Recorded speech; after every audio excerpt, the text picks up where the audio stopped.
It was 8:17 on New Year's Eve, and there I was, standing in my old man's dining room back in Sacramento.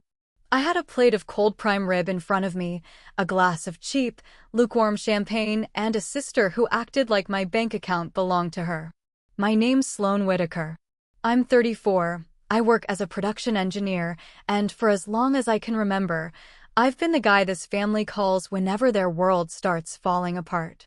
Whether it was a dead battery, a broken water heater, being short on rent, or some random school fee, it was always me. Every minor emergency, they had somehow managed to cost me at least $1,000. That night, the house was packed. My dad was sitting at the head of the table, my sister Melanie was right next to him, and her husband Trevor was busy stuffing his face like he didn't have a care in the world. Her two kids were busy chucking dinner rolls at each other, which everyone just brushed off as kids being kids. Nobody mentioned that I was adopted, not right away at least, but in our house, that fact was always hanging in the air like a bad smell. I was the kid they brought home. Melanie was the real daughter, the one with the right bloodline. Everyone in that house revolved around Melanie. I'd shown up with dessert, a couple of bottles of wine, and an envelope containing the cash for Dad's January mortgage payment because he'd texted me about it that morning. He told me he needed help covering the gap until his bonuses kicked in. Bonuses. Plural. He'd been feeding me that line for 2 years straight. On top of that, I was already covering a chunk of their utility bills every single month. I'd paid for Dad's meds more times than I could count. Back in October, I covered Melanie's son's after-school program when she ran out of money. In November, I shelled out $2,286 for a plumber because, apparently, keeping the family home together was a group effort that only I was funding. By December, I sent another $900 for the mortgage because Dad said they were facing foreclosure. My brain just works that way when I'm under pressure, it tracks the numbers. Mortgage help in December, $900. The plumber, $1,286. Soccer fees for my nephew, $340. Groceries Melanie couldn't afford, $212. 48. Random Amazon stuff for the house, $187. 13. I knew every cent because I kept the receipts in a folder on my phone. The house was a mess of noise. Melanie's youngest had ketchup smeared on his head, and nobody even cared. Trevor was working on his second beer and his fifth unasked for opinion. Dad was getting all sentimental, which was usually a sign that something bad was coming. Then, Melanie stopped eating and gave me this smile that made my blood run cold. She told me we should just be honest starting the new year. The room went quiet. She looked me in the eye and said that, basically, my financial support was now officially covering her kids and her entire household. Just like that. I thought I'd heard her wrong. It wasn't that she was being quiet, it was just so incredibly bold that it felt like a prank. I looked at Trevor, but he just nodded like they'd reached a consensus in a board meeting. I looked at Dad. He didn't even blink. He just took a sip of his drink and told me that if I had a problem with it, I knew where the front door was. My throat went dry. My mind started counting useless things again. For adults. 2 kids. 1 clock on the wall ticking way too loud. And 1 mortgage payment set to leave my bank account at the stroke of midnight. Melanie leaned back and pointed out that I don't have kids or a husband, and since I make engineer money, this was for the good of all of us. That phrase, all of us, had been the bait for every trap I'd ever walked into. I scanned the table. Trevor still wouldn't look at me. Dad had that look he gets when he's trying to pretend being cruel is actually being practical. My stepmother, Brenda, just kept cutting her meat like she wasn't watching her family fall apart. Even Melanie's daughter, Maya, looked at me and then looked away. Even a kid knows when a line has been crossed. I put my napkin down. I told her, fine. I'm out. You can start paying your own mortgage now. The room went still. Dad let out this short, nasty little laugh and told me not to be dramatic. I stood up, feeling a kind of calm that actually started to scare me. I told him I wasn't being dramatic, I was canceling the money. Melanie's expression shifted instantly. She told me I wouldn't dare. Right there in front of them, I pulled out my phone, opened my banking app, and killed the transfer. January mortgage, canceled at 8:21 p.m. I didn't raise my voice. I didn't cry. I didn't give some big speech. I just grabbed my jacket, my keys, and the lemon tart I'd brought for dessert. I told them they'd mistaken having access to me for actually owning me. And I walked out.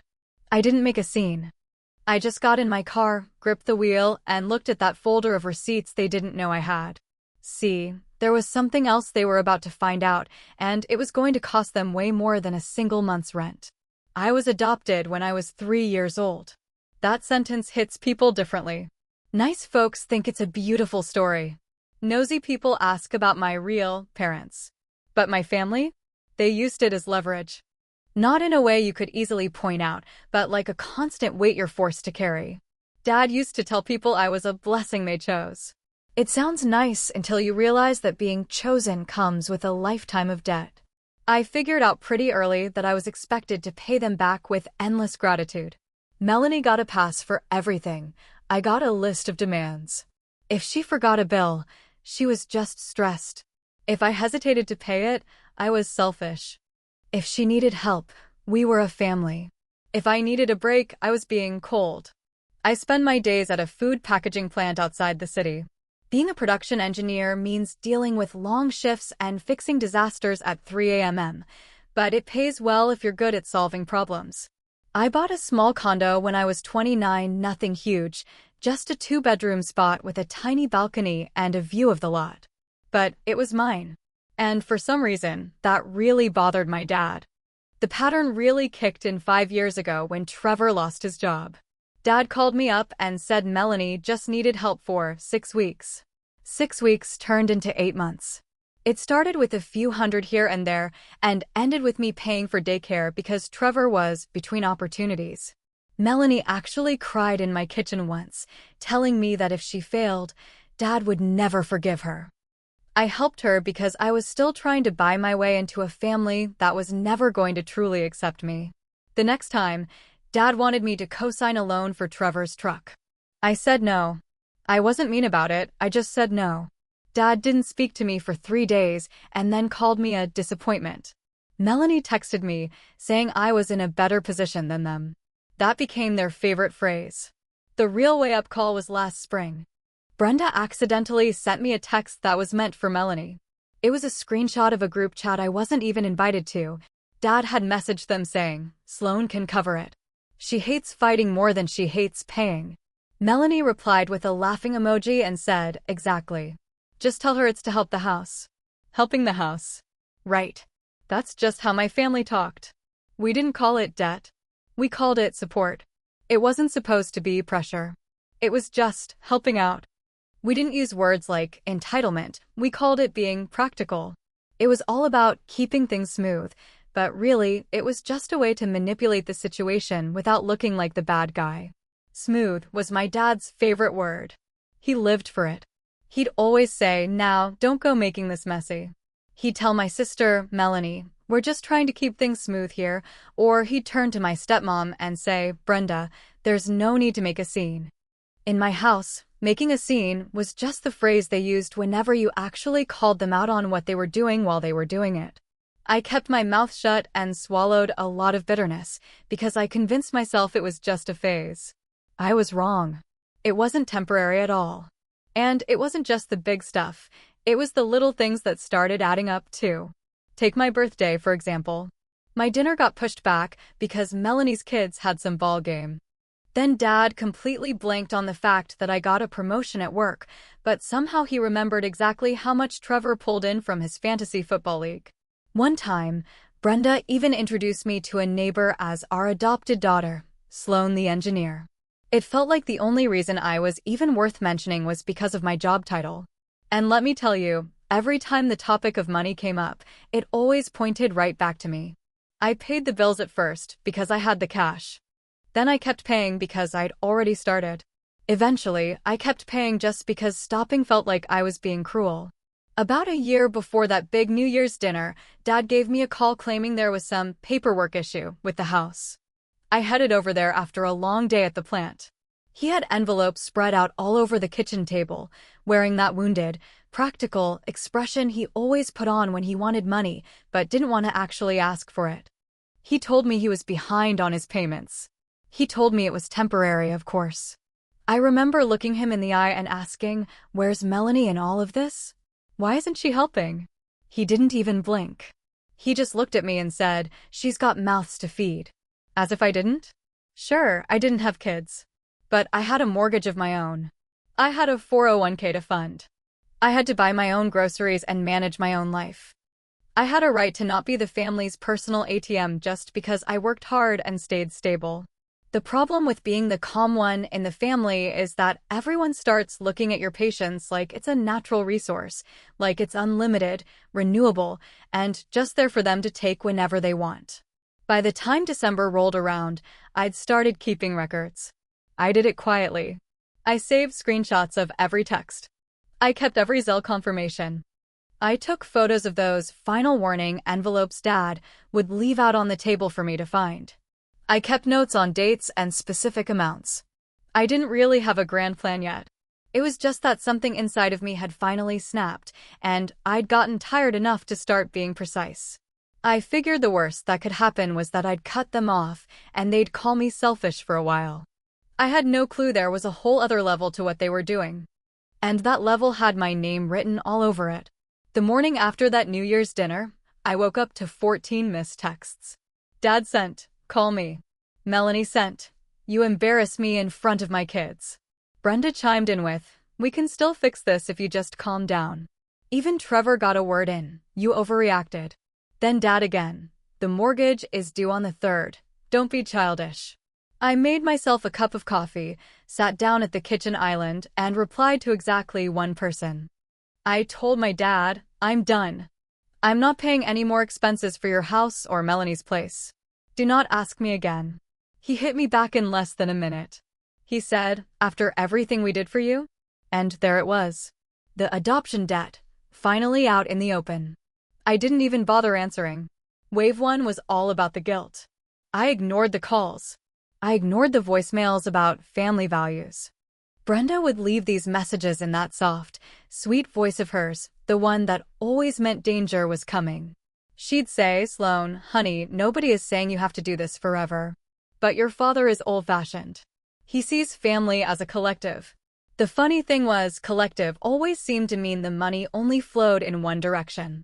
Melanie tried a different tactic. She texted, "I didn't mean it like that. I was just talking about support in general." So I sent her back the exact quote she'd texted me after dinner, since she'd clearly liked it enough to say it twice. "Your support covers my kids and my household now. You know that." End of scene. No reply. Then Trevor called me from a number I didn't recognize. I accidentally picked up while I was walking into the plant for work. He said, "You blew this whole thing way out of proportion." I asked him, "Did I? Really?" He said, "Nobody ever said you were obligated." I stopped dead in my tracks. I told him, "Your wife literally told me that I'm the one covering your entire household." Silence. Then he tried to use his reasonable voice. He said, "Come on, Sloan. You know how families talk." Yeah, I did. That was the whole problem. Wave 2 kicked off about a week later, and that's when things got practical and illegal. I got an email from my bank asking me to confirm an inquiry for a home equity loan I'd never even applied for. It was for my dad's address. I called the bank immediately. I talked to the fraud department first, then my personal banker. Someone had started an online application using all of my personal info. My name, my birthday, my salary. They had a partial social security number and employment details that were just close enough to be believable. It wasn't complete, and it didn't go through, but it was enough to make my stomach turn. The loan officer told me the application was dropped because they'd asked for more documents and never got them. I asked where they sent those requests. The answer? My dad's email address. I asked for every single timestamp they could give me. On January 8th at 2:14 p.m., the inquiry was submitted. By 2:17, the bank asked for documents. By 2:21, the whole thing stalled out. My hands went cold. I called my dad right then. I asked him, Did you use my identity to try and get a loan? He laughed at first. That was always his tell. He said, don't go accusing me of crimes just because you're in a bad mood. I told him to answer the damn question. He finally said, I was just seeing what our options were. I had to sit down. I asked, with my information? And he just said, it's all family property in the end. That one sentence changed something inside me forever. It wasn't that I was shocked, it was just that everything was finally so clear. I had one more question. Who gave you my work details? He didn't answer. Instead, he said, if you'd just helped out like you were supposed to, none of this would have been necessary. I hung up the phone. That was the moment I stopped arguing and started building a case for real. I pulled all my credit reports. I froze everything. I filed a police report just to have it on file. Then I filed a formal fraud report because the bank told me I should. I printed out 18 months of transfer histories. I exported every text message. I even saved a screenshot of an old group chat image Brenda had sent by mistake. I put together a timeline. I'm an engineer, and when I get angry, I get organized. I built the whole thing to be rock solid. I had folders for everything: mortgage help, Melanie's household support, the unauthorized loan inquiry, property records. And property records was where I got the biggest shock of all. I was looking up the details on Dad's land because the bank asked if I had any legal connection to the house. I wasn't expecting to find a thing. Instead, I found a recorded document from 2 years back that changed everything. This is where the story really takes a turn. It's one thing for family to be pushy, it's another thing entirely when they start rewriting legal reality behind your back. Here is the final part of the story, keeping that same conversational, first-person flow for the AI to pick up. I found out that a transfer on death deed had been drafted, filed, and then swapped out later. On the first version, my name was right there on the notice list. On the updated one, it was gone, replaced by Melanie's. My name was just erased. But honestly, that wasn't even the worst of it. The real kicker was another filing I found attached to a county correction notice, something called a private family reimbursement agreement. I'd never seen this thing in my life, and I definitely hadn't signed it. But right there in the summary, it used all this fancy language claiming that the money I'd been sending was actually a voluntary occupancy-related obligation. Occupancy. I didn't even live there. I hadn't stayed in that house since I was 26 years old. They were basically framing my payments to make it look like I had some kind of legal responsibility to the house. They weren't calling them gifts or loans or helping out in a pinch. They were calling them obligations. I didn't wait around. I drove straight to the county recorder's office on my lunch break and paid for my own copies.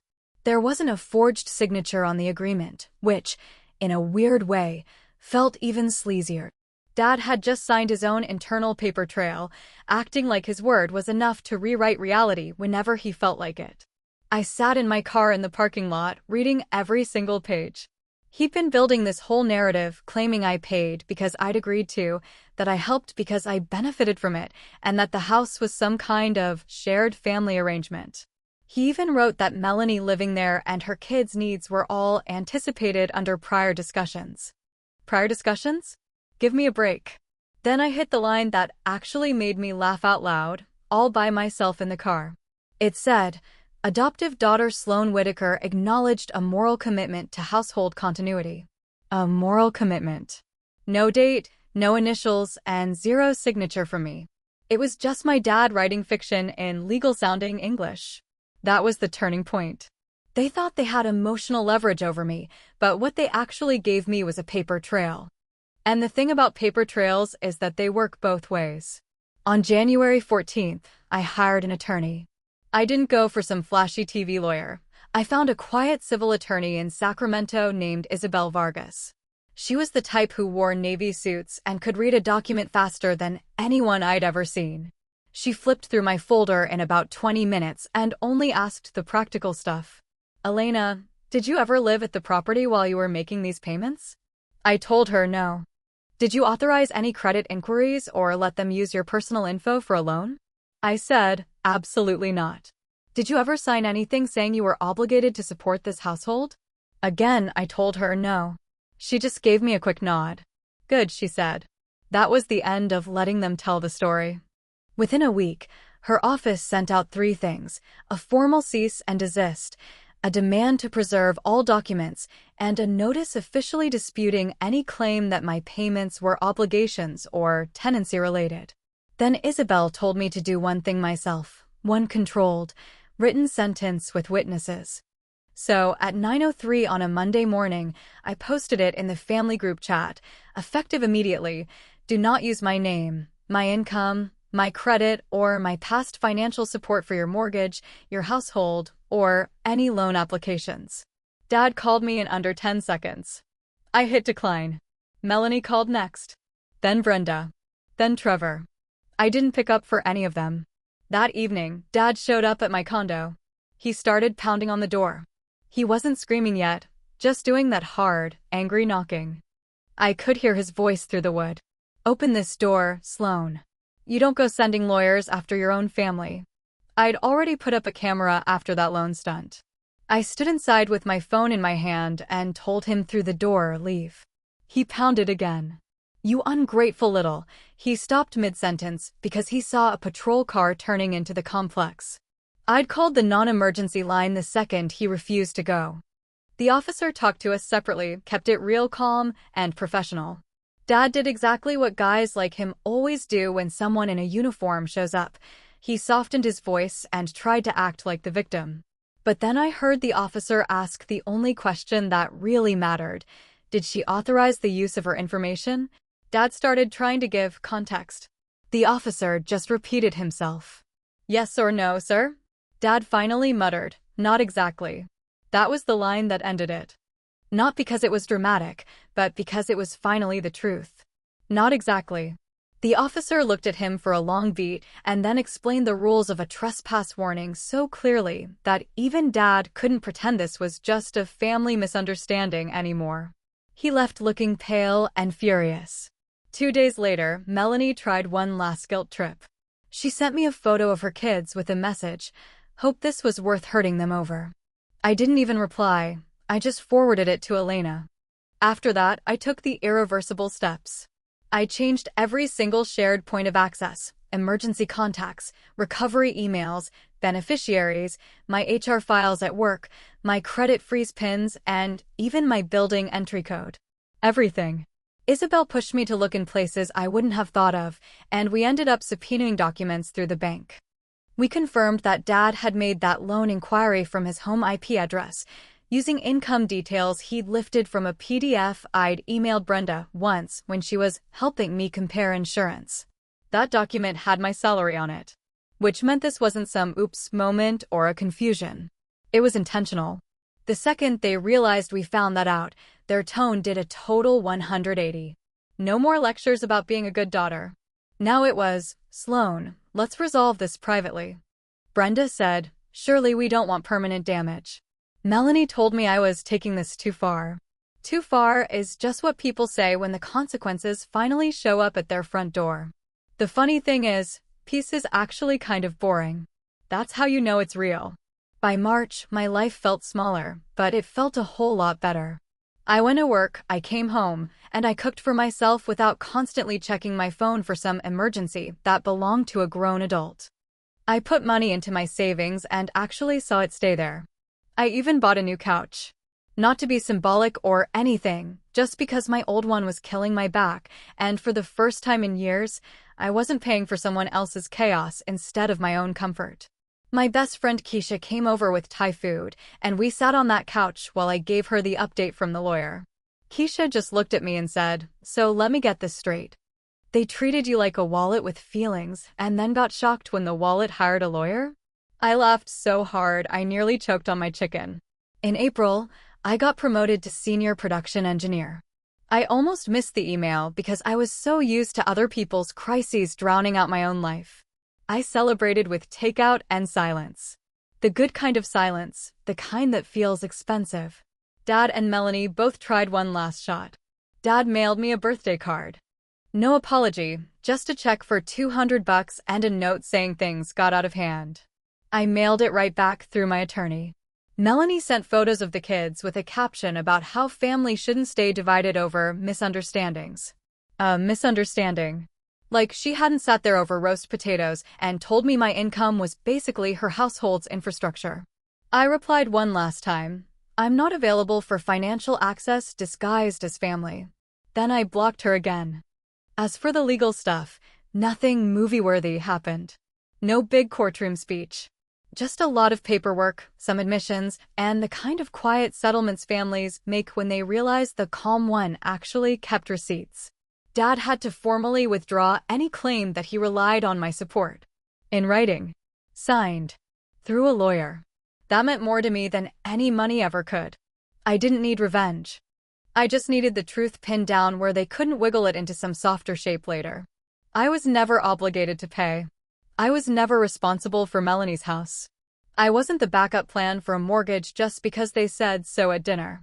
And being adopted didn't mean I was an open credit line in exchange for belonging. That's what they finally figured out. It wasn't just that I left, it was that I had proof. And proof is a real problem for people who make a living rewriting the story. Nowadays, when people ask if I talk to my family, I just tell them the truth. Not really. I talk to my lawyer if I have to. I talk to myself a lot nicer than I used to. And I speak up a whole lot faster the second someone starts confusing love with entitlement. Because here's the moral of the story. The people who benefit the most from your silence are always going to be the first ones to call your boundaries cruel. Set them anyway. Access to me is not a family right.